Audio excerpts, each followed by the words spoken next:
bir ағаш бар, іші уыз, ораза намазың ісі жұмыс.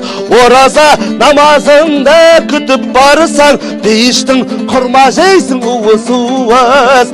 Ақау-айдай, өмір жайнай, Мұхаммед үмбет айтқан жарапазан. 30 күн ораза тұт намаз оқы, пейіштің құрма жейсің аласаңда.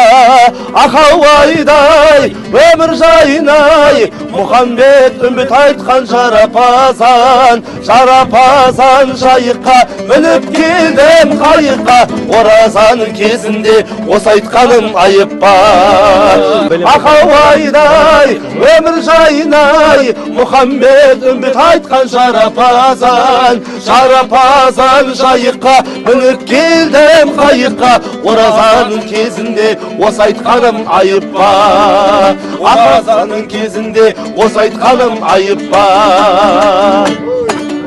Рахмет.